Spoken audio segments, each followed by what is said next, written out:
carry player gets a lot of that empty lane farm. Oh, guys. But we're in the game now, Dylan. We're not wasting any time. Picks and bans for game number 1. MVP Ozone versus CJ Blaze. Rise and TF, the first 2 bans to come out. And of course that Rise staring at us awkwardly from the upper right part of Champion Select. I'm actually surprised that Rise was banned first, simply because Dade is also an excellent Rise player, and so having that as a first pick, and they also banned Kennen. This is very interesting. MVP Ozone relied on that Kennen pick to win against KT Rolster B. Well, what do you think? I mean, we haven't seen as much Rumble lately. I mean, there's still a lot of good options. Elise, obviously, a very high priority pick. We'll have to see what they go with first. And you'll notice here that is Elise, okay, the Nasus ban actually seems a bit interesting, but actually Nasus's early wave clear is the key, one of the keys to the 6-man strategy. You have to be able to hold your turrets in there and also be able to push down a turret quickly. So it's super important. And so that Nasus is a key part of it. They're going to let him have Lee Sin instead, Helios' other main jungler. Helios does do a really good job of applying early pressure with that champion, and mostly it's about camping Captain Jack and Lust Boy's lane, since Captain Jack and Lust Boy sometimes have a little trouble staying alive during the laning phase. Yeah, we could call him Captain Jack this season. It's begun. That joke was almost as wonderful as the suits we're wearing tonight. How many Renekton's did you have to kill to make that suit, Monte Cristo? Only 3, actually. Really? Okay, that's how not many so bad. rose bushes did you have to murder to make that suit? I've become allied with the Tyrells. That's just how it is. All about the high garden, right? All right, so we have Caitlyn and Lee Sin picked up for CJ Blaze. Over on the MVP Ozone side, Vayne, the next pickup for Imp. It's an Imp classic. I mean, it's his favorite champion. He said multiple times, I'm the best Imp in the world. So he is the best Imp in the world. He's also the best Vayne in the world. He's the best Imp in the world. Yes, he is. Nobody is an Imp like him. I know. Impin may not be easy. Not even Tyrion Lannister is a bigger Imp than him. That's right. So Imp there we go. The best Imp. The Thresh Vayne lane. This has been very popular for MVP Ozone. Mata, by the way, many people are now starting to say, and I have to say I agree with them, that Mata is getting up to Mad Life level of support play. His vision control, his Zyra play, his Thresh play have been instrumental in the playoff run for MVP Ozone. And we may have a Janna sneaking in here. We've been seeing a lot more of her lately. It's starting to kind of work out with the way the Korean metagame is kind of shifting a little bit. Yeah, absolutely. And the Janna pick is really good for Blaze because if you're going to split push across 3 lanes, you have to be able to keep people from diving you because, of course, one of the traditional counter picks for a split push is just to go all in and start diving some turrets. So the Janna pick is excellent for that, provides that disruption. And again, with the Caitlyn pick, we're seeing a champion very, very good at taking down those turrets. And Diana, one of the best split push champions in the game, and also a staple of Flame and Ambition's repertoire. We don't know where that pick is going yet. Absolutely. Well, looks like on the Ozone side, they're not afraid of no nerfs. That could be a Zed pickup. We'll see if they go with it. And, hovering over Shen for just a moment, but going back to Zed. There it is. Going back to Zach, rather. The double Z. Zach and Zed. Are we going to see it? One of the most surprising things here, actually, is that they picked up a Zed, but no Kha'Zix. Yeah, that's a really good point. And there's the Heartless lock-in in the mid lane. Kha'Zix-less game. This is not very common. Yeah, absolutely, considering we didn't see that ban come down, and both Dade and Ambition are well-known Kha'Zix players. Yeah, I'm a little bit surprised. Kha'Zix, for once, a bit lonely in Champions Spring. But I guess, it's the first time for everything, and so far, keep in mind, guys, we are potentially only 4 games away now from having Twisted Fate picked or banned with 100% of the entire tournament. So I think we're going to make it. I don't think it's going to happen. But, yeah. All right, well, there it is, guys. Our lineup for game number 1 between Blaze and Ozone. I can't wait till the game begins. We're so close. I can feel it. I can feel, some people say they can feel the electricity in the room from a crowd? Well, right now, look at that crowd, guys. I can feel it. You can indeed. And there's the shot from above the stage. Yeah. Wow. Guys, it's like no camera can do this justice. There are so many people in here. Like, this is esports crowd levels that haven't been seen in Korea since like the late 2000s with Brood War. This is a whole nother level. I love it. We're going into the loading right now. Game number 1. between MVP Ozone and CJ Blaze here in the Champions Spring Finals. It's almost time, guys. I promise. Everybody's loading at the exact same rate because of our super fast Korean internet. It's gonna be good. It is indeed. And we'll talk a little bit more about these team compositions once we get into game. That's right.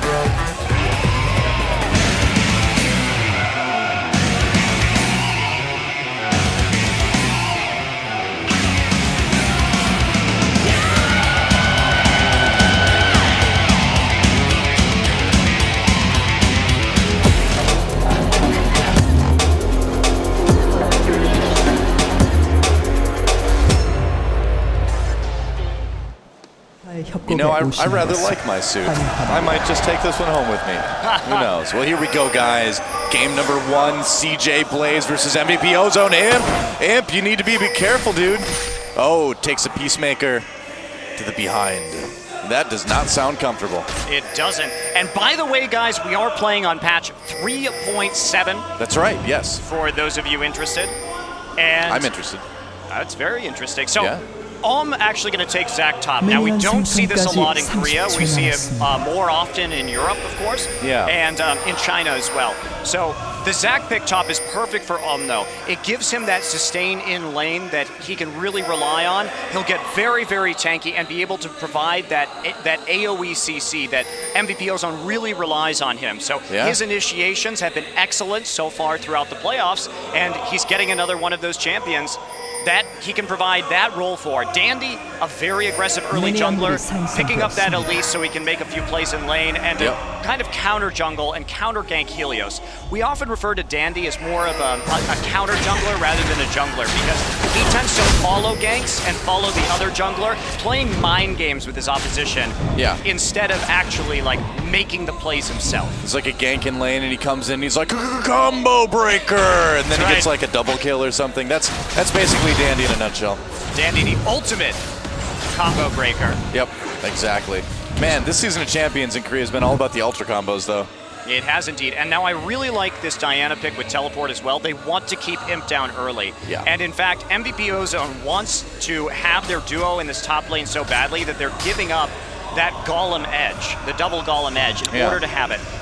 They are confident here, Imp and Mata are confident that they can keep Captain Jack and Blaze down, that they can outplay them in lane, get those kills which will snowball Imp. That is the reason behind this. Teleport coming in, here comes Flame, jumping onto Home immediately. Wow, Home just instantly getting pushed out of lane. He's like, yeah, I see some pieces of you on the ground, and you're not going to get back to them, unfortunately.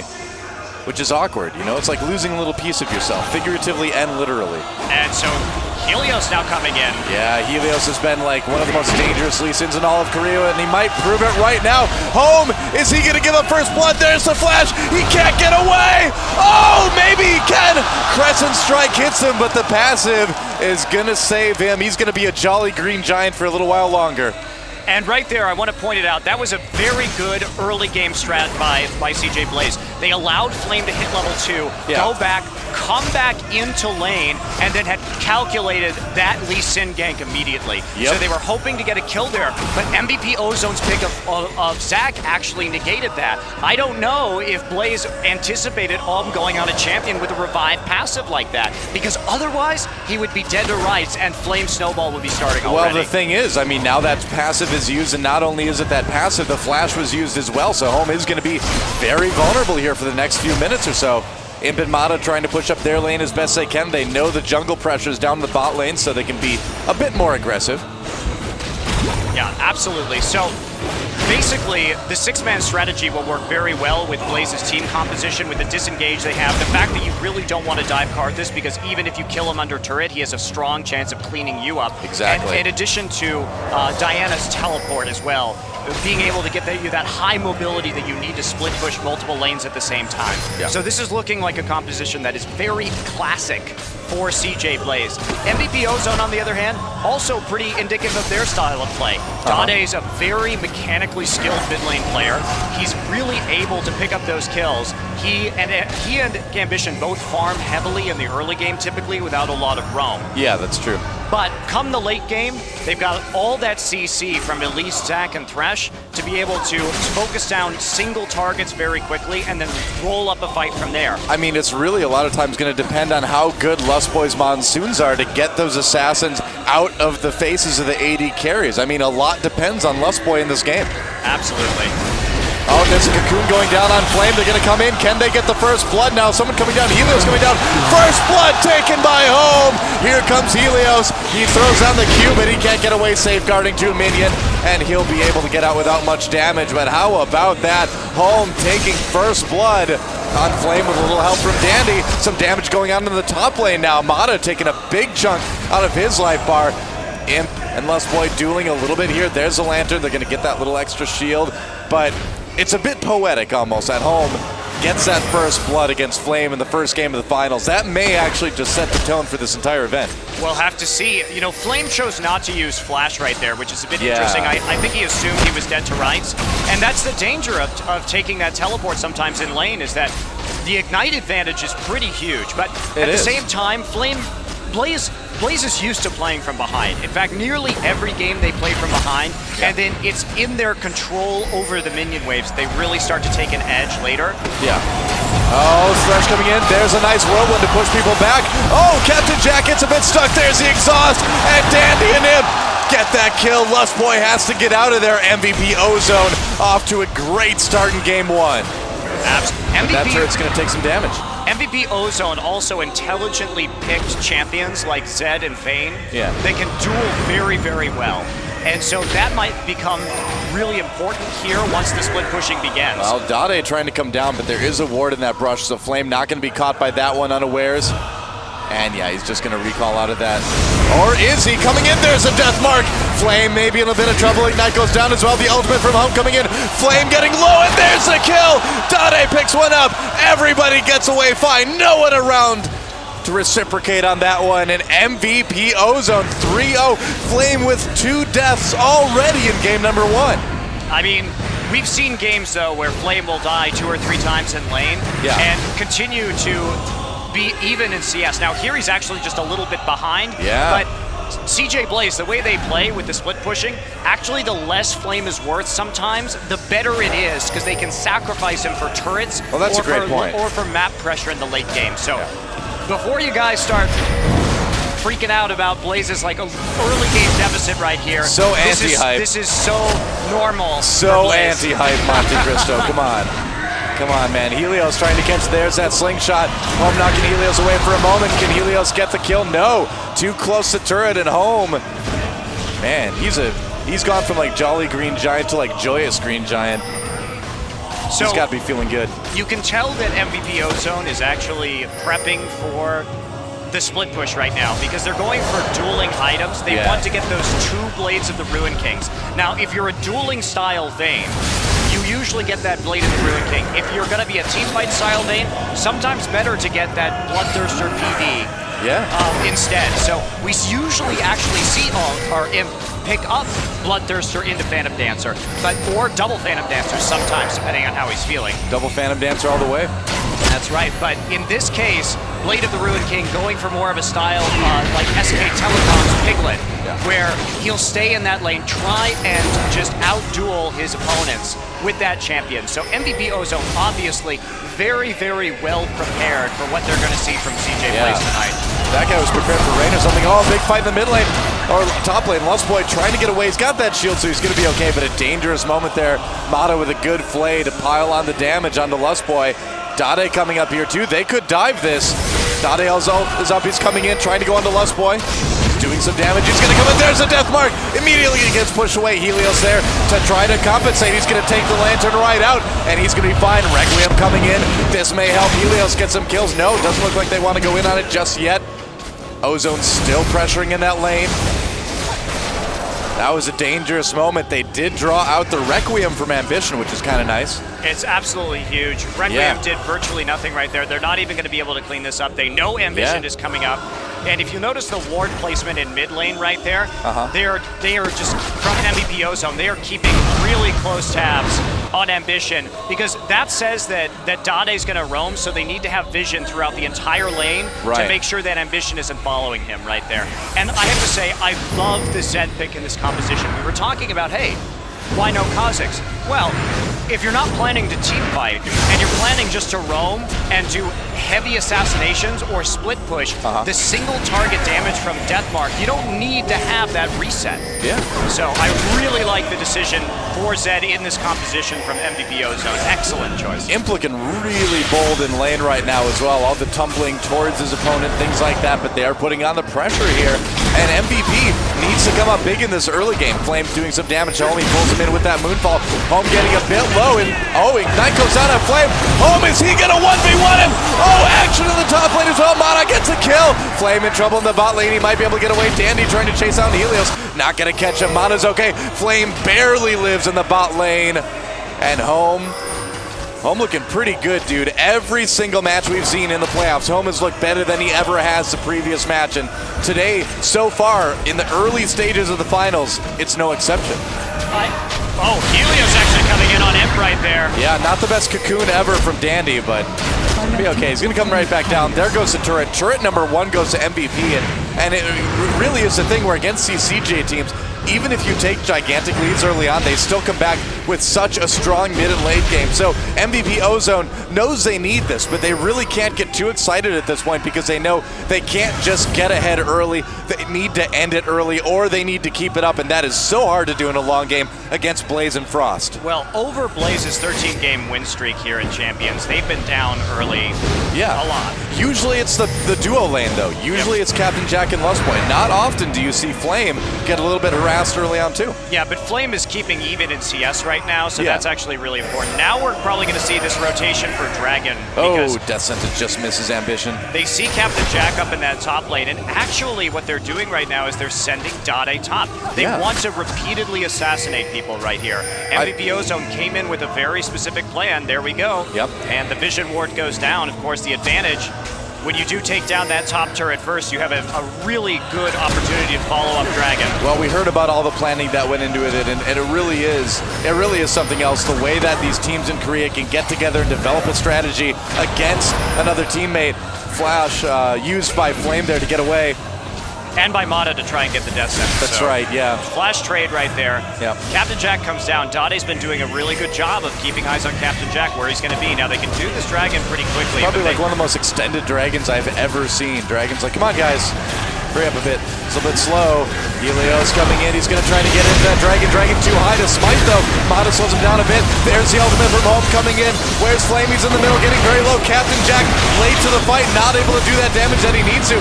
MVP Ozone trying to get that disengage now. Imp somehow pushed into the enemy jungle. The Ignite's down on him. Requiem. It could be huge. It could be huge. It maybe gets a kill. It gets 2, I think. No, just 1. Insane. I can't believe Imp lived through that. How did that happen? Wow, a 2 for 3 in favor of Ozone, and nobody got Dragon. It's still there. Yeah, I have to say, I mean, in terms of the mid-game Dragon fight from these guys, both teams are going to be about even. Ambition did an excellent job of actually getting like 3 or 4 people in file, and then exhausting Imp so that Imp was really shut down. Let's see that replay. Let's take a look at that again. So you can see Helios actually dodges the play right there, which is excellent. Imp is a little close, but it's really Ambition's flash into the Moonfall from Flame that saves this fight a bit for CJ Blaze. Look at Captain Jack, too, just really not able to participate for most of the fight. Finally coming in now, nearly takes out Imp. He actually checked his auto attack. He would have gotten Imp. And look at the barrier, too, on Imp that actually allowed him to survive that. Yeah. Basically Ambition, at this point in the game, he has a very low stacked Rotted Ages, so he's not really doing that much damage yet with Requiem, so actually barrier enough to survive the blast. Yep. Dragon being attempted again by MVP Ozone, and Flame's going to be fine with that. Just going to farm, just going to split push. They're going to give up that Dragon. MVP Ozone with about a 3K gold lead right now in game number 1. Again, a good start, but against Blaze, you really need more than you do against the average team. Yeah, absolutely. I just looked at the crowd. I've never seen so many people in one room before. It's pretty amazing. Wow. And the thing about it is Ambition, he's getting scary. They decided to let that Karthus farm up in the mid lane. Yeah. Now, MVP Ozone used this same tactic against SK Telecom T2 Judgment Day, they let Faker farm. They said, we're not even going to focus on Faker. We're going to kill your side lanes instead. And that's exactly what they did, to the degree that Dandy didn't even come mid to gank Faker's Karthus at all. Well, Dandy's had a great game already. 0-1 and 5. Really been a big part of a lot of the ganks that have happened. Ambition, a little bit push up in his mid lane. Dandy's going to jump in on Abyss and Deathmark. Dade there as well. Ambition in big trouble. He goes down. A great gank from the assassin duo of Elise and Zed. Spiders and ninjas, old friends. Together at last. That's right. In League of Legends. Yep, trading with Captain Jack, has to avoid the whirlwind. But he's doing okay as well. If we look at the farm, it's fairly even across the board. A little bit of a lead for Ambition, but again, needs a bit more right now to start to really pile on that damage. Somehow Flame has done the Flame thing, and he's ahead of Home and CS despite being pushed around a bit in the mid lane. But again, it's like, if Flame, if you're not ahead of him, you're going to be 100 CS down. So even if you're doing well in your lane, he's probably still going to be at least a little bit ahead of you. Yeah, absolutely. And especially because they tend to give the empty lane farm to Flame like we're seeing right now. That's a big part of it too, yeah, absolutely. So, in this situation, I actually question the Karthus pick because MVP Ozone have traditionally played very well against Karthus players in the playoffs, to the degree that unless Karthus has flash up, it's going to be incredibly hard for him ever to get a team fight like they just had at Dragon. They've got Condemn. Like, actually, Vayne is pretty darn good against Karthus because you can condemn him backwards and therefore eliminate the threat of that Defile on your team. You also have Cocoon and, of course, all the CC coming out of Zac, and Thresh as well, being able to play back, being able to control with the box. So Ambition super reliant on that flash this game, and MVP Ozone has shown multiple times, usually with Vayne and Zyra, but with some other champions as well, that they are 100% capable of eliminating most of Karthus' damage. Right. I mean, they've got Dandy as well there to wrap him up. With the Cocoon, just keep him out of the fight. And I mean, with a high damage kind of assassin comp like this too, you don't even necessarily need to like keep Karthus out of the fight for that long to turn it, enough in your favor that when he finally gets there, it's going to be too late too. So Ambition going to need to be very tricky about how he engages. All right, well, Dandy joining in the bottom lane right now. We've only seen that one turret go down so far, so it has been actually pretty slow-paced in terms of tournament or turret destruction for a game in Korea. Are they going to go on to Imp here? Nice block there. Imp in big trouble. There comes the Requiem as well. The box from Mata. Lustboy uses his ultimate, but will it save Captain Jack? Doesn't look like it will. Lustboy in a bit of trouble as well. Now Ignite goes down on Mata. Doesn't do the damage. 2 for nothing, and Requiem used. Oh man, things just not going well for CJ Blaze. Helios getting picked on by Dade now. Ignite goes down on him as well. Dade claims a 1v1 against Lee Sin. This game is insane, man. 11-2. It's starting to pile up a bit. It is indeed, and I'm afraid, Doa, that is really probably going to be indicative of how the rest of this game is going to go. I think so too. Because MVP Ozone, right there, basically Blaze is relying on MVP Ozone's inability to dive. In order to win. Dade, exhausted, in a bit of trouble here. Just kind of hanging out. I don't know. Didn't really put too much effort in getting away there. He's like, oh, I have to go by. I mean, it's like ARAM. ARAM rules. ARAM rules. You have to die. So, oh wow, I'm actually going in. I'm not sure about this. Oh, well, he puts the Ignite down, has to get away with his ultimate. I don't know. That was a bit iffy, but they're pretty far ahead already. But still, again, you just cannot underestimate the CJ teams to come back, and there's a CJ coach looking a little bit worried right now. So I want to talk more about that dive. Okay. CJ Blaze used all of their tools to prevent dives right there, which were Monsoon, Requiem, and the teleport from Diana. They still got dove, they still lost the turret, and they still didn't kill anybody. So if that is the situation we are in with these dives right now, Blaze is never going to be able to split push. Now the question is, can they, or they're not going to be able to defend their turrets or react very well. Oh, Captain Jack getting jumped on by Home. He's going to try to 90 caliber net away. Lays on the trap. Home just dodges it. Can he even get there in time? Can he slow him with the Q? Dandy coming up as well. There's the flash from Captain Jack. He gets away now. It's tough to catch Captain Jack. It is indeed. Well, except for the 3 times he's been caught this game. I mean, I was talking about the pirate. There. Save. Save that one, didn't I? Looked pretty good. Indeed. All right. I'm glad you've got my back, Monte Cristo. Always and forever. So the dueling situation is also looking pretty grim for CJ Blaze. And in fact, I'm not, at this point, because of what we saw at that dive, at bottom turret, and because we know that the duelists in terms of Vayne and Zed are already getting quite fed. We can see the gold difference now. That is quite significant, about 1,600 already between Captain Jack that's pretty and big. him. There's not a lot of tricks that Blaze really has left. They're going to have to hope for some incredibly solid team fights. Well, that's the thing, and I mean, that's really kind of the trick that a lot of CJ teams are sort of known for, is having those incredible team fights. And if they can get those, I could see them coming back. I mean, you can never count on a team like Blaze, but still, it's looking a little bit unlikely this game. So much depends on Flame's initiations followed up by Ambition's damage. That is the way CJ Blaze can win this game right now.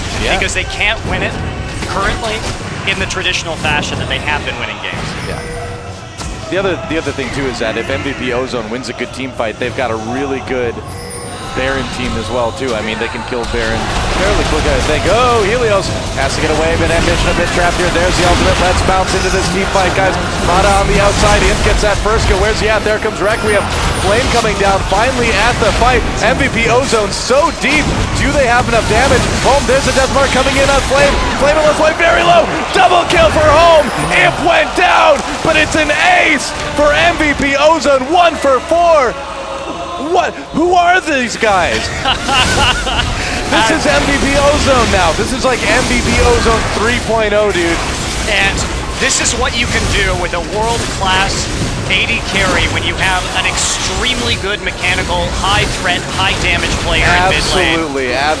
And Dade right there, sure, you can kill Imp, but Dade just came in and absolutely cleaned up that fight.